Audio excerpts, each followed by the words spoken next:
Hello everyone, कैसे हैं आप लोग। आप सभी लोग का एक बार फिर से स्वागत है हमारे चैनल में। और यूपी ट्रिपल एस सी के सिलेबस को आगे बढ़ाते हुए हिस्ट्री में आज हम चलेंगे। बौद्ध धर्म के बारे में चर्चा होगी। बौद्ध धर्म के संस्थापक है गौतम बुद्ध। देखिए, सीधे पॉइंट टू पॉइंट हम पढ़ेंगे जो हमारे एग्जाम से रिलेटेड है। बहुत ज़्यादा हमें इधर उधर नहीं करना है। तो बौद्ध धर्म के जो संस्थापक हैं वो है गौतम बुद्ध, जिनको एशिया का ज्योतिपुंज कहा जाता है। यहीं से आप लोग नोट्स बनाना शुरू कर सकते हैं। तो जिनको इंग्लिश में बोला जाएगा लाइट ऑफ एशिया, ठीक है। जन्म हुआ था इनका 563 ईसा पूर्व लुम्बिनी। लुम्बिनी क्षेत्र कपिल वस्तु जगह पे, कपिल वस्तु एक बड़ी जगह है, वहां पे कौन सा जगह है, लुम्बिनी। ये अभी नेपाल में है, ठीक है। इनकी माता का नाम है महामाया और पिता का नाम शुद्धोधन है। ये बना लीजिएगा नोट्स। देखिए, महामाया जी का मृत्यु हो जाता है। सोचिए, इनका जो जन्म होता है, जन्म के 7वें दिन मतलब 7 दिन बाद ही इनकी माता जी का मृत्यु हो जाता है। सोचिए कितनी दुख की बात हो जाती है उस समय। कैसे इनका लालन पालन या लालन पोषण इनकी मौसी ने किया, प्रजापति गौतमी ने किया, ठीक है। आइए देखते हैं। इनके बचपन का नाम सिद्धार्थ है और इनका जो मन लगता थे पूरे आध्यात्मिक थे। संसार की मोह माया से एकदम मुक्त रहना चाहते। इनका बचपन से ही दिख गया था कि यार ये तो बड़े अजीब प्राणी लग रहे हैं, बहुत आध्यात्मिक और धार्मिक टाइप के लग रहे हैं। इनका जो विवाह है 16 वर्ष में ही कर दिया गया।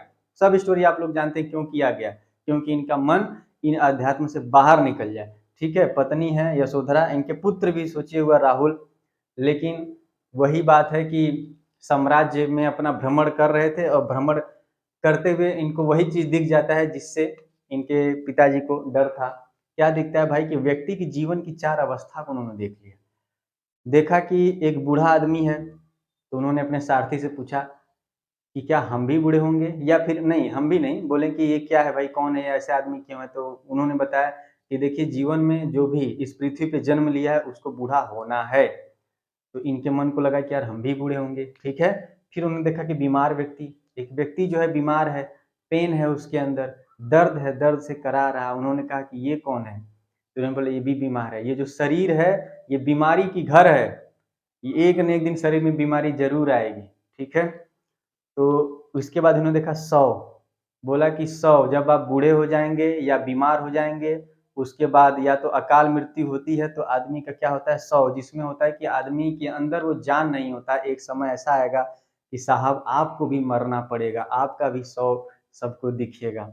उसके बाद देखा कि सन्यासी, एक आदमी ऐसा जिससे इस दुनिया से कोई मतलब नहीं कि कौन क्या है राजा, क्या है रंग, एकदम आराम से मस्त मौला महादेव की कृपा में वो घूम रहा है। तो उन्होंने बोला कि ये कौन है भैया, ये तो सन्यासी है। बोला सन्यासी इतना खुश क्यों, क्योंकि सर इसको न सुख की चिंता न दुख का कोई भी इसको चिंता है, न सुख का मोह है, इसलिए क्या है ये सन्यासी है, ठीक है। इतना कुछ देखने के बाद उनको लगा कि अरे भाई, तो ये हम जी कहाँ रहे हैं, जब हमें भी यही सब कर लेना है, हमें भी इसी सब अवस्था मर जाना है, तो इससे अच्छा हम कुछ जीवन में करें। बाकी जैसे दुनिया में 100 लोग चले जाएंगे तो हम भी चले जाएंगे, क्या फायदा होगा, पूरी दुनिया को जगाना भी पड़ेगा, इस मोहमाया से मुक्ति भी दिलानी पड़ेगी। तो 29 वर्ष की अवस्था में इन्होंने गृह त्याग कर दिया। और बौद्ध धर्म में इस गृह त्याग को ही कहा, क्या बोला गया, महाभिनिष्क्रमण कहा गया। ये क्वेश्चन आपसे पूछ सकता है। इसके बाद इन्होंने मतलब गृह त्याग करके बहुत इधर उधर भटकते रहे ज्ञान के लिए। तो एक मतलब अलार कलाम जी से मिले, इनको ज्ञान को प्राप्ति करना था। तो पहले क्या है, अपने हर चीज, देखिए हर आदमी का गुरु होता है, तो एक गुरु को इन्होंने अपनाया जो कि अलार कलाम उनका नाम है, इनके पहले गुरु है। इनसे उन्होंने सांख्य दर्शन के बारे में सीखा। उसके बाद सारनाथ गए, अपने 5 मित्रों के साथ कठोर तपस्या की सारनाथ में, लेकिन नो रिजल्ट, कोई मतलब नहीं, कोई ज्ञान इनको प्राप्ति नहीं हुई। फिर वहां से उन्होंने गया गए, गया है जो बिहार में, वहां पे उनको ज्ञान की प्राप्ति हो जाती है। और वो ज्ञान की प्राप्ति होती है 35 वर्ष की आयु में। दिन कौन सा था उस समय, समय चला था वैशाख पूर्णिमा का, ठीक है दोस्तों। क्वेश्चन ये भी बनता है किस नदी के किनारे, तो निरंजना नदी किनारे। बाकी आप सब लोग जानते हैं कि पीपल के वृक्ष के नीचे ये क्या कर रहे थे, अपनी तपस्या को कर रहे थे, ठीक है दोस्तों। ज्ञान प्राप्ति के बाद सिद्धार्थ बुद्ध के नाम से जाने गए, ठीक है। और उसी बुद्ध मतलब जिस स्थान पर ज्ञान कहलाया, मतलब ज्ञान उनको मिला, तो उसी स्थान पर क्या कहा गया भाई, बौद्ध गया कहा गया, ठीक है। अब आते प्रथम उपदेश उन्होंने सारनाथ दिया पाली भाषा में, और बौद्ध ग्रंथ में ये जो पहला उपदेश उन्होंने सारनाथ में दिया, इनको धर्म चक्र प्रवर्तन कहा गया, ठीक है। अब नोट करके एक पॉइंट रहेगा कि इन्होंने सर्वाधिक उपदेश दिया श्रावस्ती, कौशल देश की राजधानी उसमें श्रावस्ती थी, वहां पे सबसे अधिक उन्होंने उपदेश दिया। और महात्मा बुद्ध के 4 सत्य कथन, जो आज के डेट में अगर कोई अपना ले तो उसको कोई भी मोहमाया नहीं घेर सकता। क्या है वो भाई? संसार दुखों से भरा हुआ है और दूसरा है कि हर दुख का कोई न कोई ज़रूर कारण है, ठीक है? तभी आपको दुःख है और वो कारण भी मैंने बताया कि सभी दुःख का कारण इच्छा है। आप अपनी इच्छा को त्याग कर दीजिए, आपका दुःख अपने आप चला जाएगा।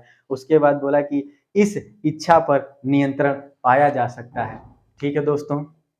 इस इच्छा पर नियंत्रण पाया जा सकता है, तो आपकी इच्छा आप कैसे अपनी इच्छा को नियंत्रित कर पाएँगे? हालाँकि इस दुनिया में बहुत ही मुश्किल है, ठीक है? आगे देखते हैं, तो महात्मा बुद्ध के प्रमुख अनुयायी के बारे में जानते हैं। अनुयायी मतलब समझ गए ना, फॉलोवर आज के डेट में।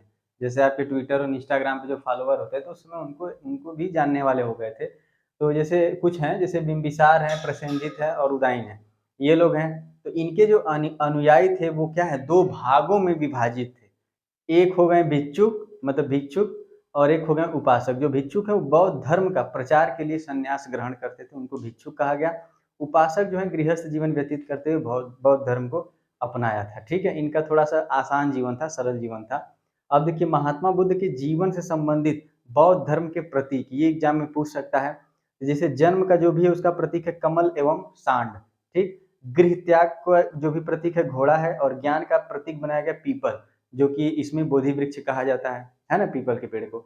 निर्वाण मतलब जो है उसका निर्वाण का जो है प्रतीक वो पद चिन्ह है और मृत्यु है उसका प्रतीक है स्तूप, ठीक है? और 80 वर्ष की अवस्था में 483 बीसी में महात्मा बुद्ध की मृत्यु हो गई और इस महान मृत्यु को महापरिनिर्वाण कहा गया हमारे बौद्ध धर्म में, ठीक है? अब देखिए इनकी मृत्यु हो गई तो इनके जो अस्थि के अवशेष हैं भारत में 8 जगहों पर ले जाए गए और उस 8 जगह पे क्या बनाया गया, स्तूप का निर्माण किया गया, जिसमें हम आपको बस एक बता देते हैं कि जो सबसे बड़ा स्तूप है वो सांची का स्तूप है मध्य प्रदेश में। इतना तो आप लोग जानते ही हैं, ठीक है?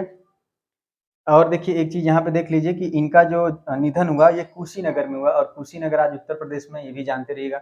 महात्मा बुद्ध की मृत्यु के बाद बौद्ध धर्म का प्रचार प्रसार के लिए 4 बौद्ध संगीतियों का आयोजन किया गया। देखिए पहली, दूसरी, तीसरी, ये सब चौथी क्या संगीति है। पहली संगीति चलेगी 483 बीसी में ईसा पूर्व में। राजगीर ये जगह का नाम है, आज राजगृह भी उसको कहा जाता है।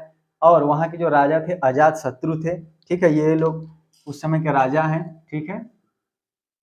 और उस समय ये इसको पुरोहित बोला जाएगा। वहाँ उस समय जो पुरोहित थे, कौन करा रहे थे, तो ये हो जाएंगे महाकश्यप हैं पुरोहित वहाँ के, ठीक? और राजा कौन हो जाएंगे पहली संगीति के, अजात शत्रु 483 बीसी में, ठीक? और ये जो 483 बीसी, ये भी डेट याद रखिएगा कि महात्मा बुद्ध का निधन हुआ था। दूसरा है 383 बीसी की जगह है वैशाली और राजा कौन होंगे उस समय, कालाशोक। पुरोहित कौन होंगे, साबाकामी। तीसरी जो बौद्ध संगीति चली 255 बीसी में पाटलिपुत्र में, राजा अशोक हैं और उस समय पुरोहित होंगे मोगली पुत्र तिस्य, ठीक? चौथी है प्रथम शताब्दी में चलेगा कुंडल वन कश्मीर में है और राजा हैं कनिष्क और वसुमित्र वहाँ के पुरोहित होंगे। और जैसे चौथी बौद्ध संगीति होती है, बौद्ध धर्म 2 भागों में बढ़ जाता है, ठीक है? ठीक उसी प्रकार से जैसे जैन धर्म बटा है, तो हीनयानी हो गया और ये हो गया दूसरा महायान। हीनयान क्या, बौद्ध धर्म का प्राचीन रूप है। हीनयान जो है ये मतलब मोस्टली इसको कहा जाता है बौद्ध धर्म का सबसे करीबी यही है, हीनयान, ठीक है? जो कि कठोर मार्ग पर चलना सिखाता है। बौद्ध धर्म में आप अगर हीनयान को मानते हैं तो बाकी कठोर उसमें तपस्या या कठोर मार्ग हैं इनको अपनाने के लिए।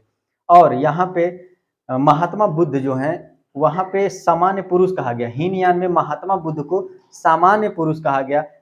बस ये कहा गया कि उनमें अलौकिक गुण था, लेकिन वो क्या है, सामान्य पुरुष ही थे, ऐसा हीनयान में कहा गया है। और हीनयान में जो ग्रंथ है वह पाली भाषा में है, ठीक है? महायान क्या है, उसका नवीन रूप है, सरल मार्ग है, आसान है। और यहाँ पे देखिए बुद्ध को भगवान का दर्जा दिया गया और यहाँ पे बुद्ध को सामान्य पुरुष का दर्जा दिया गया, ठीक है? और इसके बाद महायान का जो ग्रंथ है ये संस्कृत की भाषा में है, जैसे हीनयान का कहा है पाली भाषा में है। इसके बाद हम बौद्ध साहित्य के बारे में देखते हैं। तो ये जो बौद्ध साहित्य है इसमें देखेंगे त्रिपिटक है ना, त्रिपिटक ये मूल रूप से पाली भाषा में होते हैं, जो कि इनकी संख्या कुल 3 है। विनय पिटक, सुत्त पिटक, अभिधम्म पिटक। विनय पिटक है जिसमें भिक्षुओं के आचरण संबंधी नियम को बताया गया है उसमें। सुत्त पिटक में बौद्ध धर्म के जो उपदेश है वो संग्रहित या संकलित वहाँ किए गए हैं। और अभिधम्म पिटक जो है वो बौद्ध धर्म की दार्शनिक व्याख्या को करता है, ठीक है दोस्तों? इसके बाद आते हैं कि जातक कथाएं हैं वहाँ पे, जो पाली भाषा में है। बौद्ध धर्म में जातक कथाएं पाली भाषा में, जिनकी संख्या 549 है और यह महात्मा बुद्ध के पूर्व जन्मों की कथा सुनाता है या व्याख्या करता है। ठीक है दोस्तों। इसके बाद है बुद्ध चरित्र, जो कि संस्कृत भाषा में है, अश्वघोष द्वारा रचित। यह एक प्रकार से क्या है, महाकाव्य है। ठीक है, बौद्धों का। और बुद्ध के जीवन और उनकी शिक्षाओं का वर्णन किसमें किया गया, बुद्ध चरित्र में किया गया, इसीलिए इसे बौद्धों का रामायण कहा जाता है। ठीक है। और एक धम्म पद है जो कि पाली भाषा में, जिसको बौद्धों का गीता कहा जाता है। ठीक है दोस्तों। तो ये रहे आज के बौद्ध धर्म से रिलेटेड संबंधित जो भी आपके क्वेश्चन बनेंगे यूपी ट्रिपल एससी में, यहीं से बनेंगे। और मुझे उम्मीद है कि यहाँ तक समझ में आया होगा। यहाँ तक बने रहने के लिए बहुत बहुत धन्यवाद।